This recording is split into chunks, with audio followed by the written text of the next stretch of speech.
Frères et sœurs, madame, monsieur, mes chers amis internautes, bonjour et bienvenue sur cette vidéo. Ici votre bien-aimé, pasteur Célestin Zouga de l'église protestante évangélique Philadelphie. Nous poursuivons notre série de messages sur les organes de notre corps. Et nous parlons aujourd'hui de nos mains, mes chers amis internautes.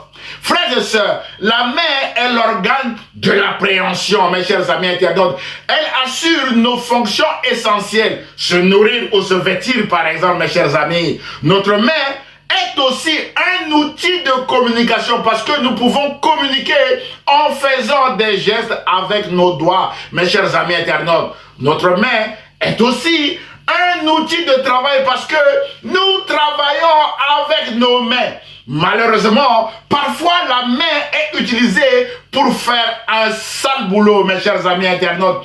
Pousser notre semblable dans un trou ou dans une fosse, faire du mal à quelqu'un ou à quelqu'une, rejeter une personne en faisant un geste de la main. Par là-bas, mes chers amis, non ici. Waouh! Mon frère et ma soeur, mais la bonne nouvelle est que la main de Dieu est puissante que les mains qui font du mal. C'est pourquoi ce matin, je voudrais encourager quelqu'un qui a reçu un coup venant d'une main visible ou invisible, qui est par terre du fait de ce coup, mes chers amis internautes, en lui disant, courage mon frère, courage ma soeur, la main puissante de Dieu est sur vous, pour vous protéger, pour vous relever, mes chers amis internautes. Et c'est le titre de notre exhortation d'aujourd'hui. Mes chers amis internautes, frères et sœurs, David a connu des mains qui rejettent dans sa propre famille. Alors que tous les enfants d'Isaïe, le père de David, étaient convoqués au repas sacrificiel organisé par le prophète Samuel, visant à désigner et à oindre le prochain roi successeur du roi Saül, rejeté par Dieu, mes chers amis internautes. David ne sera pas convoqué à ce repas sacrificiel. Frères et sœurs, mes chers amis internautes, la Bible déclare en 1 Samuel chapitre 16 verset 10 à 13, mes chers amis internautes, que Isaïe fit passer 7 de ses fils devant Samuel. Et Samuel dit à Isaïe, l'Éternel n'a choisi aucun d'eux. Puis Samuel dit à Isaïe, tous tes fils sont-ils là? Isaïe répondit, il reste encore le plus jeune, mais il garde les brebis. Sous-entendu, il ne peut pas venir maintenant parce qu'il est occupé avec les brebis, mes chers amis internautes. Alors, le prophète Samuel dit à Isaïe, envoie quelqu'un le chercher, car nous ne prendrons pas place avant qu'il ne soit arrivé pour ce repas sacrificiel. Verset 12, Isaïe envoya quelqu'un le chercher. Il était roux avec de beaux yeux et une belle apparence.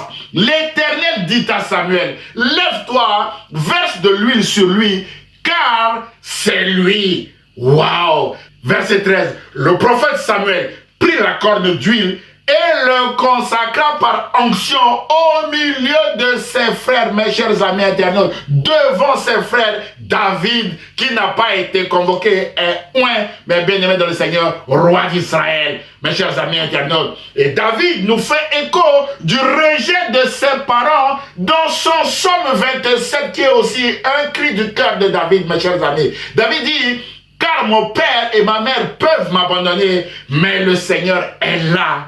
Il me recueillera. Mes chers amis internautes, frères et sœurs, cette onction va susciter et accentuer la jalousie de ses frères.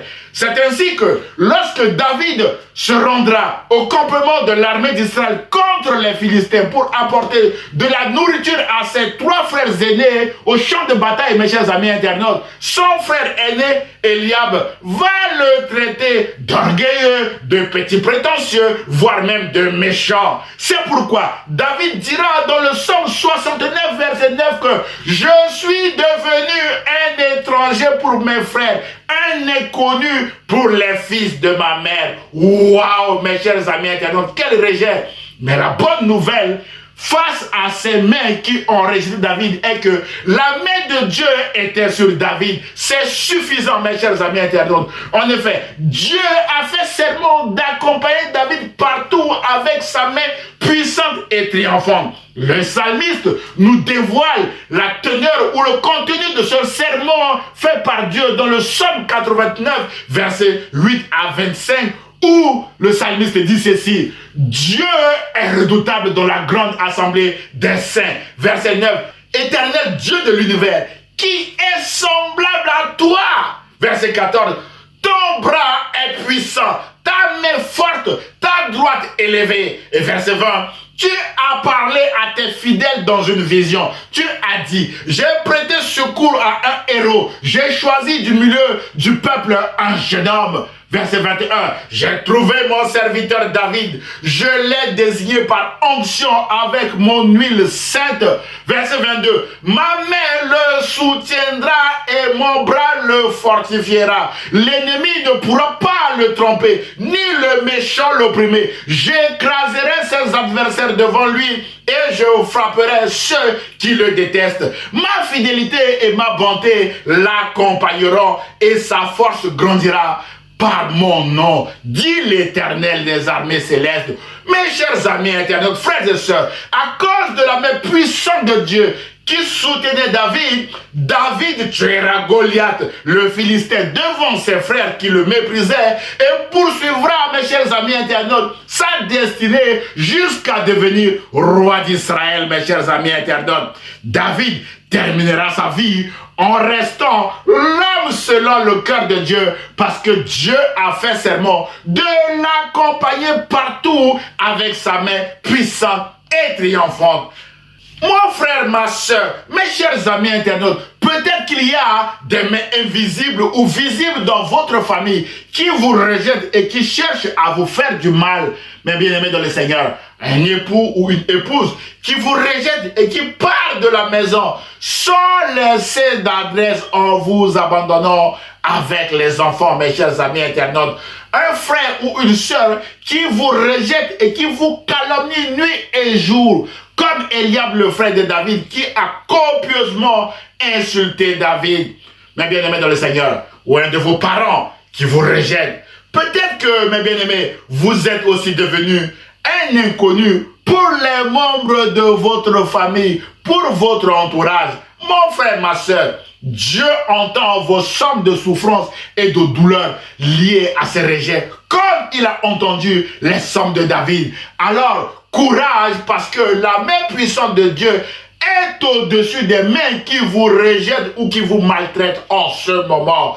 Mon frère, ma soeur, c'est cette même main puissante de Dieu qui a recueilli David et qui l'a conduit dans son désert jusqu'à devenir roi d'Israël, qui veut aussi vous conduire maintenant. Alors, faites confiance à Dieu en marchant avec son Fils Jésus-Christ et vous verrez sa gloire, mes chers amis internautes. Rappelez-vous de cette déclaration de David dans son psaume 37, versets 23 à 25 qui dit « L'Éternel a fermé les pas de l'homme et il prend plaisir à sa voix. S'il tombe, il n'est pas rejeté. » On souligne, s'il tombe, il n'est pas rejeté, car l'Éternel lui prend la main. Mais bien aimé dans le Seigneur. Et David dit, j'ai été jeune, j'ai vieilli, je n'ai pas vu le juste être abandonné, ni ses descendants mendier son pain. D'après Somme chapitre 37, versets 23 à 25. Mon frère, ma soeur, peut-être que vous êtes par terre en ce moment à cause des mains visibles ou invisibles autour de vous qui vous ont poussé par terre, mes chers amis. L'Éternel vous prend la main maintenant à travers ce message et vous invite à vous lever et à marcher avec son Fils Jésus-Christ. C'est alors que vous verrez sa gloire. Alors, courage mon frère, courage ma soeur, la main puissante de Dieu est sur vous pour vous conduire à bon port, mes chers amis internautes.